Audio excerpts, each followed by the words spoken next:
In the novel The Catcher in the Rye by J.D. Salinger, Holden always had a problem communicating with others, especially women. He isolates himself so he can avoid phony, or who he believes are phony, people. Holden chooses to isolate himself from these people because he himself cannot mature as an adult. He goes on a false path to become an adult by leaving school and travels throughout New York. But throughout the whole journey, he ended up becoming less of a man and lost his touch with reality. He had lost the ability to communicate with others, such as women.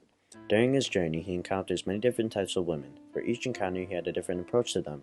These encounters give us the impression that he's going through a psychological change between each confrontation. Holden begins to search for some type of human interaction by calling up a prostitute recommended by an acquaintance of his.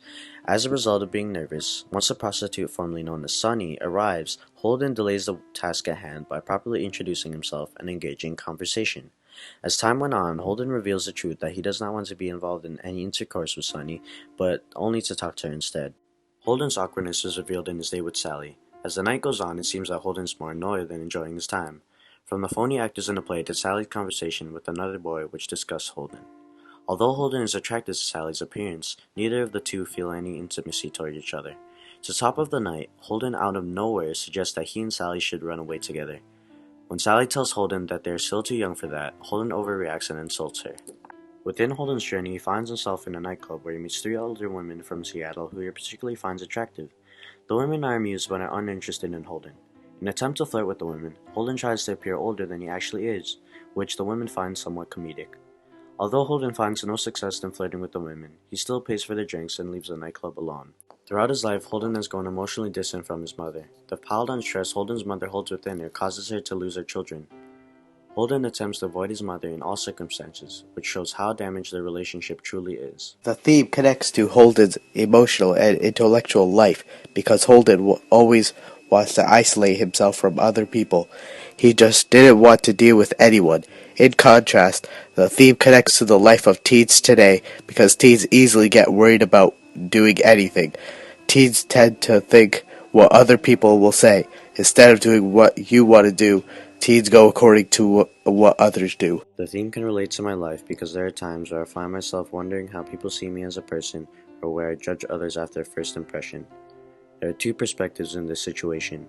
One where someone worries about how others see them, and another where someone judges the other before truly getting to know them. I have seen myself in both perspectives, which is something that needs to be changed. I can relate the theme to my life since there are awkward situations I have gotten myself into. Everyone is different and how I approach them will be a factor for an awkward moment. The theme, awkwardness, is my life. I always worry about what others will say or think about me. I like to keep a good image in other people's mind. I would not like to be a jerk or an annoying person in someone's perspective. When it comes to other people, I don't judge right away. I always try to understand the person before I judge them from appearance. Holden tries to stay away from people. He has the same feelings as teens today, but he doesn't want to talk to people and move forward in life. From the audience's point of view, it may seem that Holden is distant from his society, but it still shows how Holden worries about the same things we worry about. He worries about his grades, relationships, and his family, all of which teens now so worry about. Although Holden's experience is not relevant in my life, there are others that can relate to the events in the book. Readers today can see themselves in Holden's position or have had similar experiences as Holden. The book is still relevant in our society since its messages that it has still speaks out to people today. The book is not relevant today because there are many more points of view now. If teens today read this book, they would probably think that Holden is weird and a jerk. This book is worthy to be studied in a contemporary American literature class because the book emphasizes the generation of that time and still relates to our society today. In this book, Holden describes normal teenagers' feelings towards something big nowadays, such as anxiety. This defines the struggle of adolescence because it shows that Holden deals with his anxiety by escaping reality in search of this coming of age.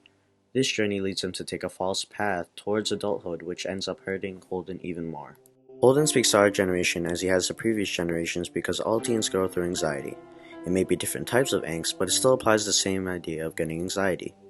It shows how his awkwardness comes from something deeper, not just his personality, but his past. His past, his family, his expectations all take an effect on his anxiety. In contemporary society, teens still deal with similar problems, which shows how Holden speaks to our generation as much as others.